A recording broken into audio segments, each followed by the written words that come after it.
Hi hello welcome to my channel Devansi vlogs. ఈరోజు మరొక వ్లాగ్తో మీ ముందుకు వచ్చాను.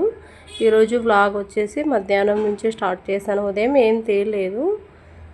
మార్నింగ్ బ్రేక్ఫాస్ట్కి ముందు రోజుది పెసరట్టు పిండి పట్టాను కదా, అది కొంచెం ఉంటే దోశలు వేసేసుకొని తినేసాము. మధ్యాహ్నానికి ఇక్కడ సొరకాయ కూర అయితే ప్రిపేర్ చేశాను, పొద్దున్నే చేశాను. మా ఆయన వరకు ఒక్కనికి అన్నం వండి తనకు అన్నం సొరకాయ కూర పెట్టి కొంచెం బుడ్డల పొడి పెరుగు పెట్టి క్యారెట్ అయితే పెట్టి పంపించాను. ఈ కూర ఇంకా మధ్యాహ్నానికి రాత్రికి వస్తుందని చేసేసాను. ఇంకా మధ్యాహ్నానికి ఇక్కడ అన్నం అయితే వండి పెట్టాను. ఇక్కడ గిన్నెలో చూపించేది ముందు రోజు కొంచెం ఉండిందనమాట. బాగుంది అన్నం అనేసి పడేయకూడదు కదని అలానే పెట్టేశాను.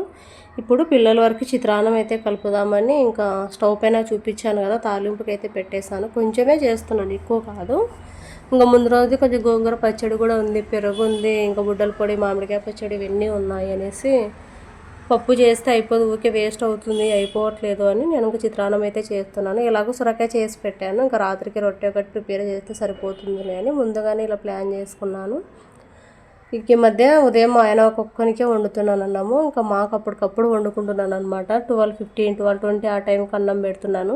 ముందుగానే బియ్యం నానబెట్టేస్తాను కాబట్టి ఒక 10 నిమిషాలకంతా అన్నం అయితే రెడీ అవుతుంది, తొందరగా అవుతుంది. బియ్యం నానబెట్టామంటే 12:20కి అలా స్టార్ట్ చేస్తాను. అన్నం అయితే అయ్యింది, ఇంక పక్కన పెట్టి ఇక్కడ చిత్రాన్నానికి తాలింపు అయితే పెట్టేస్తున్నాను. ఇంత చిన్న దాంట్లో చిత్రాన్నానికి తాలింపు అనుకోవచ్చు. పచ్చిమిర్చి, కరివేపాకు, పల్లీలు, జీలకర్ర, ఆవాలు ఇవన్నీ ఎక్కువ వేసినా సరే వీళ్ళు ఏరడానికే టైం పడుతుంది. అవి ఆఖరికి నన్నేది ఏమంటారు, ఎందుకు వచ్చిన గోల అనేసి నేను కొంచెమే వేసేస్తాను.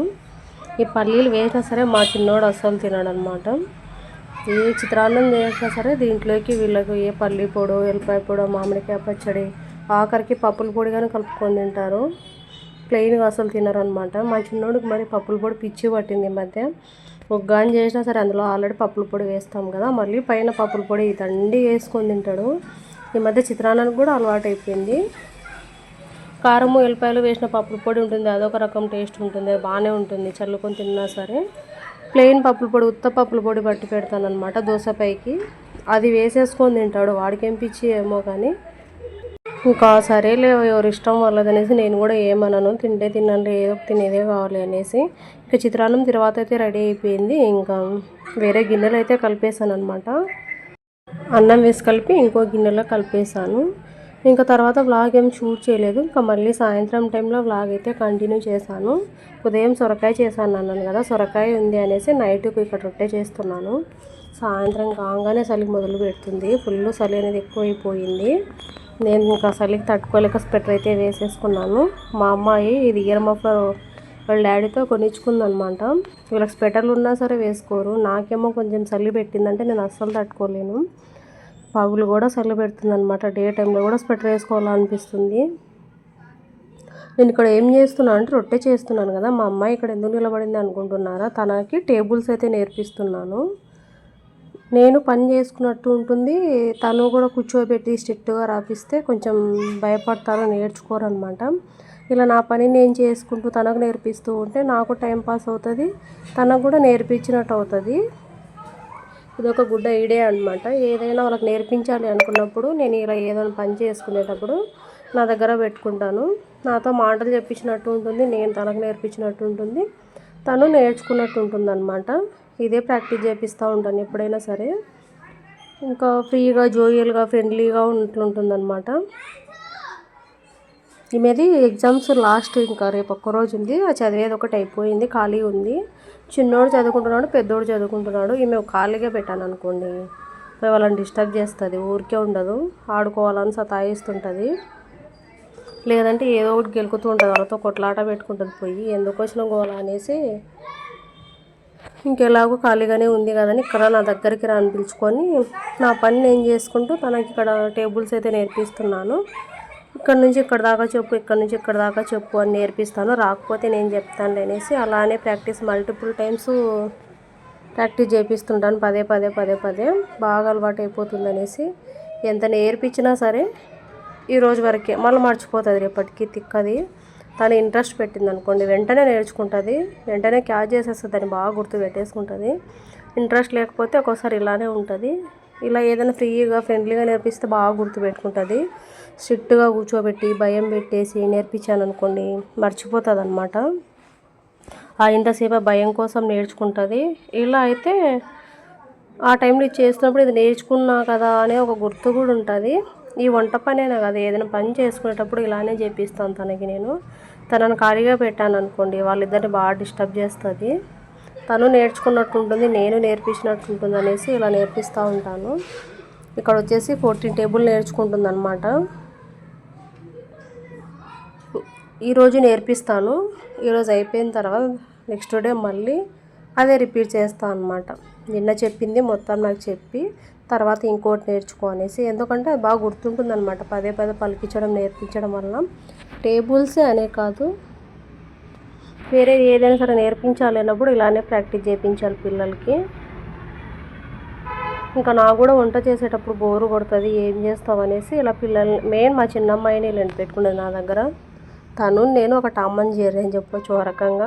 ఇద్దరం ఒక్కోసారి బాగా కొట్లాడుకుంటాము. తర్వాత ఇంకా ఇద్దరం మళ్ళీ మామూలుగా అయిపోతా, అంటే కొట్లాట అంటే పెద్ద పెద్ద కొట్లాడ, ఓకే గొడవ పడుతూ ఉంటాము. వెంటనే మళ్ళీ నా దగ్గరకు వచ్చేస్తుంది అనమాట. మా ఇది మా అది మా అనేసి కొట్లాడుకుంటుంటాం, ఫ్రెండ్లీగా ఉండేది. ఈ మా అమ్మ అయితేనే అనమాట ఎక్కువ కొట్లాట పెట్టుకుంటూ ఉంటాను. నేను కావాల్సి గెలుపుతూ ఉంటాను, నేను కూడా ఊరికే ఉండని అంతనని. అయినా సరే నా దగ్గరికే బాగా వస్తుంది వాళ్ళ డాడీ కంటే ఎక్కువ. వాళ్ళ డాడీ దగ్గరికి పోతుంది కానీ ఇంకా వాళ్ళ డాడీని అసలు మాట్లాడిని ఏదో రకంగా చెప్పాలంటే వాళ్ళ నాన్నని ఈమె దెబ్బకి భయపడతాడు, ఈమె నా దెబ్బకి భయపడుతుంది. వాళ్ళ నాన్న నన్ను ఏమన్నా అన్నా సరే ఇద్దరు వాళ్ళ డాడీ మీదకి వెళ్తారనమాట. వాళ్ళ నాన్నేమో నన్ను అంటాడు, ఇద్దరు బాడీ గార్డ్స్ని పెట్టుకున్నావు నువ్వు ఇంట్లో అనేసి. జోక్గా ఇవన్నీ జరుగుతూ ఉంటాయి మా ఇంట్లో. వాళ్ళ నానేమో వీళ్ళ ముందు కావాల్సి గెలుపుతుంటాడు, నన్ను తిట్టినట్లు అంటూ ఉంటాడు. కావాల్సి ఏమంటారా ఏమా అనేసి. ఇంక వీళ్ళిద్దరు ఊరికే ఉండరు, వాళ్ళ డాడీని కొట్టను కూడా కొడతారనమాట. అంటే అది కూడా ఫ్రెండ్లీగా జోక్గా ఉంటారు బాగా. ఇంకా పిల్లలు అంటే అంతే కదా, ఎవరికొకరికే సపోర్ట్ ఉంటుంది. అస్సలు వాళ్ళ డాడీ నేను ఎన్ని మాటలు అన్నా సరే వీళ్ళు ఏమనరు.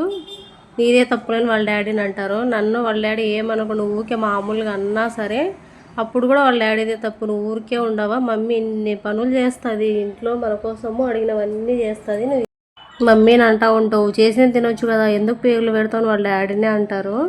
మా పిల్లలు మాత్రం నాకు ఫుల్ సపోర్ట్. ఏ విషయంలోనైనా సరే బాగా అర్థం చేసుకుంటారు, ఏదైనా సరే చెప్పింది వినడం కానీ.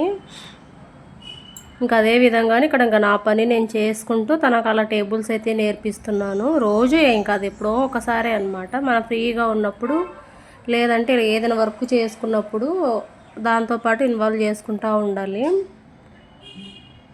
ఫ్రీగా కూర్చున్నాను అనుకోండి, నా దగ్గరకు అస్సలు రారు, వీళ్ళు ఆడుకోవడానికే సరిపోతుంది. ఇలా ఏదైనా వంట చేస్తుంటే వంటకి హెల్ప్ చేసి రండి అంటాను, లేదంటే నాకు మాటలు చెప్పుదురా టైం పాస్ అవుతుంది అని చెప్పి పిలుచుకొని ఇలా చెప్తూ ఉంటాను. ఇంక ఎగ్జామ్స్ అయిపోయే వరకు పిల్లలకి కాదు టెన్షన్, నాకు ఒక టెన్షన్లా ఉంటుంది. పిల్లలకి ఎగ్జామ్స్ అయిపోతే అప్పుడు ప్రశాంతంగా ఉంటుంది, వీళ్ళ బాధను చూడలేను అనమాట. అది ఏ పనిగా చదువుకుంటూ ఉండాలి.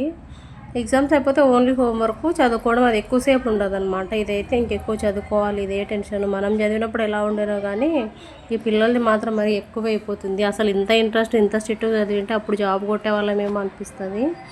ఇంకా వ్లాగ్ వచ్చేసి ఇంత 10 చేసేస్తున్నాను. మీకు కనుక నా వీడియోస్ నచ్చినట్లయితే please like share subscribe. Thank you for watching.